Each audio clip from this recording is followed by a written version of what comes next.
Yang ingin saya tanyakan, sebenarnya bagaimana batas atau aturan mengumandangkan adzan yang sesuai syariat Islam? Apakah dengan adanya undang-undang volume speaker suara adzan itu telah membatasi aturan dalam Islam? Bagaimana kita menyikapinya? Mohon pencerahannya Buya, karena hal tersebut telah memanaskan situasi di masyarakat. Masyarakat khawatir lambat laun adzan akan dilarang di Indonesia sebagaimana di Singapura. Terima kasih Buya. Bab adzan ini spesial adzan ya, lain bacaan Al-Quran. Kalau adzan sudah tahu kita pada pertemuan yang lalu, jawabannya adalah masalah adzan. Spesial adzan untuk mengundang orang sholat itu disunahkan untuk sekuat-kuatnya suara, sejauh-jauhnya jangkauan, karena semua yang akan mendengar ini akan menjadi saksi nanti di akhirat. Itu kalau spesial adzan. Adzan. Kalau adzan jangan diganggu masalah adzan, dan adzan tidak banyak, tidak lama temponya. Maka yang adzan pun harus sesuai dengan syariat. Bukan adzan yang terlalu panjang sekali, ya, sehingga orang menunggu adzan berlama-lama. Jadi adzan, ini spesial adzan ya. Adzan disyariatkan secara menurut agama adalah kalau memang yang dimaksud negara adalah membatasi suara adzan, mungkin itu harus diralat. Mungkin yang lainnya selain daripada adzan. Kalau adzan harus dikumandangkan. Adzan yang dikumandangkan ini ada fikihnya lagi ya. Adzan awal waktu. Kalau ada yang terlambat itu jangan, itu ganggu orang, bikin orang pusing. Salat asar, adzan asar jam 5. Orang pada bingung, ini sudah maghrib atau masih asar? Ini biasanya ini. Pulang dari sawah langsung megang mic. Allahu Akbar, Allahu Akbar. Problem. Adzan awal waktu. Dikumandangkan ya Allah. Karena apa? Adzan itu akan ditunggu oleh orang. Ada yang pengen melakukan sholat lalu mau pergi atau apa. Adzan awal waktu. Baik, tapi kalau selain daripada adzan, itu memang ulama juga membahas masalah ini. Apakah ceramah, apakah bacaan Al-Quran? Bacaan Al-Quran itu pun ada aturannya. Khususnya madhab Imam Malik, dari kalangan Malikiyah. Imam Malik itu sangat menghormati masjid. Masjid, jangan masjid digunakan untuk gaduh, keramaian. Sayyidina Umar bin Khattab ini sebuah contoh saja, ini sebagai pertimbangan supaya kita tidak serta-merta sebuah keputusan lalu kita anggap sebuah kejelekan. Jadi gini, kalau bacaan Al-Quran ataupun pengajian semacam ini bisa saja dikeluarkan dari masjid jika memang dibutuhkan. Kalau jamaahnya ya, dibutuhkan, artinya orang di kiri kanan masjid memang rindu untuk mendengarnya, atau luas seperti ini, jamaah banyak semacam ini, hendaknya dikeluarkan. Al-Quran termasuk dalamnya adalah ceramah-ceramah. Kalau ternyata tidak dibutuhkan, itu pernah suatu ketika Sayyidina Umar bin Khattab mendengar orang membaca terlalu keras. Lalu setelah selesai dipanggil dua orang ini. Dari mana kamu? Dia berbicara, saya dari negeri yang jauh, bukan dari kampung. Sampai Sayyidina Umar mengatakan, kalau seandainya kamu tuh orang kampung ini, kamu akan aku pukul. Karena apa? Suaramu yang terlalu keras mengganggu yang lainnya. Nah, ini adalah ada isyarat bahwasanya membatasi suara-suara di mikrofon ini tentunya, ingat semuanya harus jujur di sini. Tentunya ada tujuan untuk menenteramkan, untuk kerapian, bukan kebencian dengan Islam. Awas, hati-hati. Kalau adzan nggak boleh ditawar. Adzan harus tinggi suaranya. Adzan harus kemana-mana. Tapi untuk suara-suara yang lainnya, kadang ada sebuah rumah, ada masjid, itu yang ada rumahnya berdempet-dempetan. Di rumah di kota itu.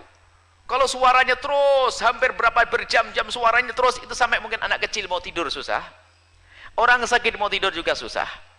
Alangkah indahnya kalau semuanya, kalau mau dikeluarkan tentunya dengan suara yang tidak sampai mengganggu. Intinya kita perlu belajar adab dalam hal ini. Bukan serta-merta mentang-mentang agama, mentang-mentang Al-Quran, tapi disuarakan keras ganggu orang tidur. Kan haram membaca Al-Quran mengganggu orang tidur. Seperti itu. Jadi untuk bacaan-bacaan Al-Quran harus dilihat. Kalau memang rumahnya berdekatan, tapi rumahnya jauh, berjauhan, kita mengeluarkan suara dan mereka tidak terganggu. Makna terganggu memang secara zahir. Kalau secara zahir terganggu itu suaranya juga terlalu. Misalnya suatu ketika ada seorang mengadu kepada kami dan serius, dia punya rumah itu pas rumahnya kecil, sudah sepuh orangnya, kebetulan beliau adalah, mohon maaf, dalam keadaan buta. Rupanya mic-nya masjid pas di rumahnya. Kalau azan tuh jadi kaget dia. Nah, ini ya terganggu dia. Kalau azan pun terganggu. Itu tidak bisa jadi ukuran karena azan. Adzan. Baik, kembali kepada masalah Al-Quran, masalah yang lainnya, termasuk ceramah dan sebagainya.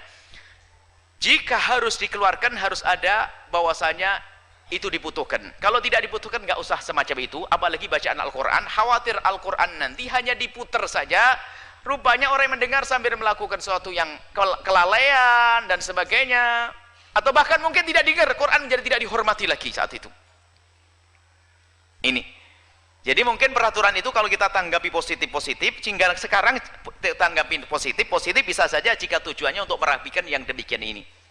Jika untuk merapikan, supaya benar-benar orang itu tidak akan mengeluarkan suara Al-Quran kecuali memang dibutuhkan. Dan orang betul-betul rindu untuk mendengarkannya. Nah ini. Kemudian juga, di dalam mazhab Imam Malik rahimahullah ta'ala itu sangat tegas di dalam hal ini, khususnya masalah masjid. Bahkan Imam Malik itu sangat tidak menginginkan kalau masjid digunakan untuk selain daripada sholat itu. Kalau ada keramaian yang lainnya, Imam Malik. Dan wibawa sekali majelis beliau. Baik, kalau kita menanggapi masalah semacam itu, mungkin tenang saja, supaya kita tidak menjadi sebab perselisihan. Terserah siapa yang merencanakan undang-undang tersebut, yuk kita memang atata di masyarakat kita, di kampung kita. Kalaupun kita harus mengadakan suara keluar ini, tolonglah dipertimbangkan juga, jika memang diinginkan oleh orang-orang tersebut. Satu, kalau memang kemudian ini satu sisi diinginkan dan tidak mengganggu, mungkin ada orang yang sakit, ada orang yang anak kecil mau tidur nggak bisa dan sebagainya, nggak bisa dipaksa. Anak kecil nggak bisa, orang tua bisa, ada iman, ada ngerti wah ini Al-Quran, tapi anak kecil nggak paham, kaget, dia bisa tidur, ibunya yang susah nanti. Jadi kalau memang peraturan itu benar-benar dilaksanakan, tentunya tidak serta-merta main grebek begitu, tidak, perlu pengarahan, dilihat dulu keadaan lingkungannya. Kemudian di sisi lain bahwa Anda itu jangan gampang merasa terganggu deh kalau udah urusan Al-Quran. Oh, Al-Quran dikumandangkan kok terganggu, terus iman Anda itu di mana? Gitu loh. Sisi lain, oh, Anda mendengar Al-Quran kok terganggu. Kenapa harus terganggu? Ceramah kok terganggu? Kenapa terganggu? Bukan innamal mu'minuna alladzina idza dzukirallahu wajilat qulubuhum wa idza tuliyat 'alaihim ayatuhu zadatum imana. Bukankah ahli iman di saat diperdengarkan Al-Quran, maka ternyata tambah iman, tambah kuat imannya, bergetar hatinya di saat dikumandangkan Al-Quran, disebut nama Allah. Nah itu. Jadi ada dua sisi ya. Yang pertama, saya ulas lagi. Bagi yang ingin menegakkan peraturan, itu sah-sah saja. Sah-sah saja, akan tapi tentunya urusan adzan bukan adzan. Kalau adzan, hendaknya dikumandangkan. Kemudian setelah itu, bacaan Al-Quran, ini harus dilihat kemaslahatannya. Sebab di dalam Islam itu la dharar wala dhirar. Tidak boleh kita melakukan sesuatu yang mengganggu orang lain. Bayangkan, satu kampung kecil musolanya 6, Qurannya wah. Anda bisa dengar apa kira-kira? Quran, musolanya 6, gede-gedean, baca Quran semuanya, ayatnya beda-beda. Anda dengar yang mana kira-kira? Jadi saya menanggapi itu adalah positif, kalau memang betul-betul niatnya untuk merapikan itu. Dan semoga bukan niat untuk memangkas Islam. Jangan sampai niat mangkas Islam. Insya Allah niatnya positif. Kalau niat positif, kita sambut, perlu rapikan. Karena ada, mohon maaf, ada kampung sangat Islami. Kita pernah masuk juga. Kampung Islami, adzan itu bersaut-sautan, ya kan? Allahu Akbar, adzan masih oke lah, adzan. Orang hafal semua adzan. Tapi giliran Al-Quran, baca di fasal, apa sih ini? Belum lagi waktu kita bersolat berjamaah, Allahu Akbar, kita dengar suara mikrofon sebelahnya juga dengar suaranya ini. Ini baca Wadduha. Mungkin Allahu Akbar di sebelahnya dia ruku. Jadi pertimbang itu sebenarnya benar, dan ulama dulu seperti Imam Malik rahimahullah taala, Ibnu Abdul Bar dari mazhab Malikiyah khususnya merapikan betul masalah-masalah semacam itu. Jadi mohonlah hal-hal semacam itu tidak serta-merta kita tanggapi positif, hanya kita wanti-wanti. Hei, siapapun yang buat undang-undang, jangan sekali-kali membuat undang-undang atas dasar kebencian pada Islam, Anda akan hancur. Tapi jika Anda membuat undang-undang demi kelestarian Islam itu sendiri, maka Allah akan memuliakan Anda. Kita kembalikan kepada Allah Subhanahu wa taala, jalankan saja peraturan semacam itu demi kerapian semuanya, itu baik-baik saja kok, nggak ada masalah.